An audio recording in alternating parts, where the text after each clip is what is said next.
A priori, c'est un sujet un petit peu paradoxal parce que Barthes reconnaissait parfois ne parler aucune langue étrangère. Il s'intéressait assez peu aux littératures étrangères, donc c'est un sujet qu'on n'a pas eu l'idée de traiter à propos de Barthes, même s'il allait beaucoup à l'étranger, qu'il avait un rapport assez fort à l'étranger. Et je me suis rendu compte qu'en réalité, il avait une très grande fascination pour les langues étrangères, mais à condition de ne pas les comprendre, hein, et que par le détour des langues qu'il ne comprenait pas, il comprenait quelque chose de sa propre langue ou quelque chose qui l'intéressait dans sa propre langue et qui va en fait constituer un fil conducteur de tout son rapport au langage, toute son existence. Et le cheminement de Barthes vers l'écriture passe par la nécessité de rendre sa propre langue étrangère par un certain nombre de mécanismes, comme le néologisme par exemple, ou certaines particularités de la langue de Barthes qui sont parfois ce qui a énervé, qui est parfois ce qui a énervé les gens chez Barthes, enfin, dont on s'est beaucoup moqué, ce qu'on a appelé le jargon, qui en fait est tout l'inverse d'une intimidation savante, mais vraiment le souci de libérer sa propre langue de son usage convenu.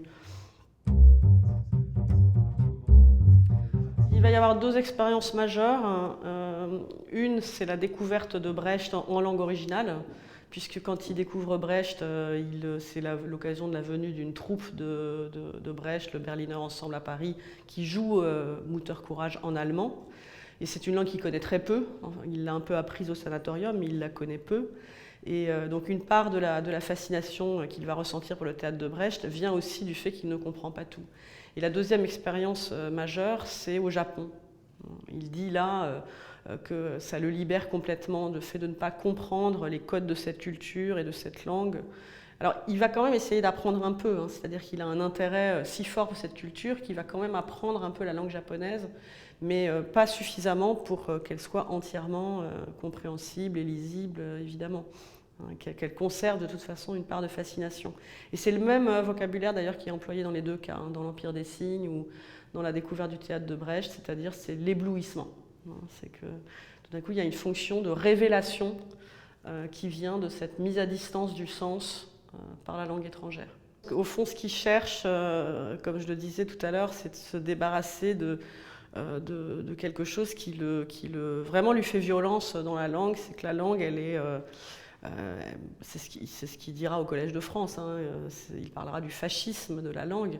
La langue, elle est oppressive, essentiellement parce qu'elle oblige à mettre des noms sur des choses, elle enferme le réel dans une identité stable. Et donc il va s'agir, et c'est le travail des écrivains aussi, de faire bouger ce rapport, de remettre en mouvement le rapport entre la langue, les choses, les êtres, et de refuser cette fixité. Et le détour par la langue étrangère va permettre ça, mais aussi le détour par la musique, par le chant. Mais il va s'agir de réentendre la langue comme une musique. Et quand une langue est très étrangère, on l'entend un peu comme une musique. Et il y a plein d'éléments, hein, des scènes de cinéma. Il va convoquer des scènes de cinéma, par exemple, pour parler du bruissement de la langue, de tout un nouveau rapport qui permet de libérer, en quelque sorte, la langue d'elle-même.